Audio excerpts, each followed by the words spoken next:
साथियों नमस्कार। भारत चक्र न्यूज में आपका स्वागत है। मैं हूं आपके साथ राजेश शर्मा। चुनाव की घोषणा में चंद दिन बचे हैं और बिहार में राजनीतिक घटनाक्रम तेज हो गए हैं। विपक्षी महागठबंधन को वोटर अधिकार यात्रा के बाद लगातार मजबूती मिल रही है। इस यात्रा ने गठबंधन की एकजुटता को प्रदर्शित किया है। अब इस गठबंधन में झारखंड मुक्ति मोर्चा यानी जेएमएम और लोक जनशक्ति पार्टी यानी एलजेपी के पशुपति पारस गुट के शामिल होने से यह और मजबूत हो गया है।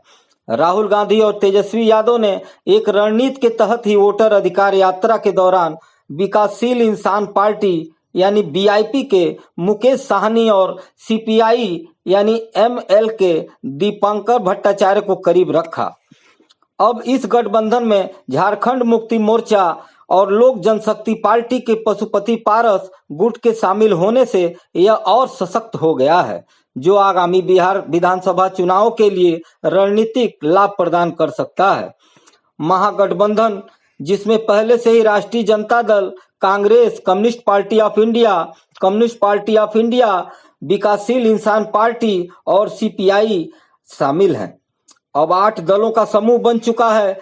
जेएमएम के अध्यक्ष हेमंत सोरेन के नेतृत्व में इस पार्टी के एंट्री से झारखंड से सटे क्षेत्रों जैसे बांका, मुंगेर, भागलपुर में सीटें मिलने की संभावना है, क्योंकि आरजेडी और कांग्रेस की सरकार में हिस्सेदारी है।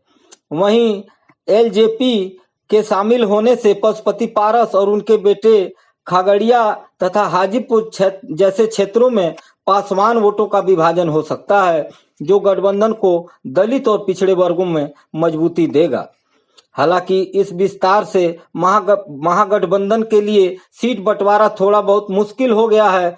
243 विधानसभा सीटों पर 8 दलों की दावेदारी ने चुनौतियां खड़ी कर दी हैं।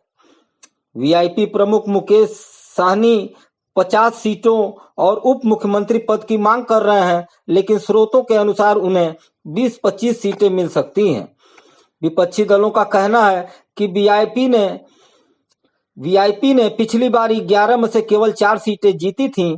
कांग्रेस को 2020 की 70 सीटों के बजाय 60 पर संतुष्ट होना पड़ सकता है, बशर्ते वे जीतने लायक हों।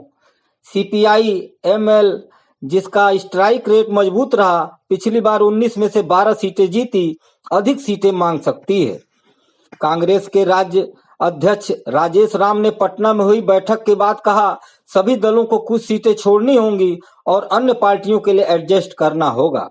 2020 के चुनाव में महागठबंधन के प्रदर्शन के आंकड़े इसकी ताकत दिखाते हैं। आरजेडी ने 144 सीटों पर चुनाव लड़ा था, जिसमें 75 सीटें जीती। कांग्रेस ने 70 सीटों पर चुनाव लड़ा था, जिसमें उसे 19 मिली। सीपीआई एमएल ने 19 में से 12, सीपीएम ने 4 में से 2 और सीपीआई ने 6 में से 2 सीटें हासिल की। वोटर अधिकार यात्रा ने गठबंधन की एकता को मजबूत किया है और इन दो क्षेत्रीय दलों के जुड़ने से बिहार चुनाव में महागठबंधन का आधार विस्तृत हो गया है। राजनीतिक विश्लेषक मानते हैं कि यह कदम एनडीए के लिए चुनौती पेश करेगा, लेकिन सीट बंटवारे पर सहमति बनाना ही अगली बड़ी परीक्षा होगी।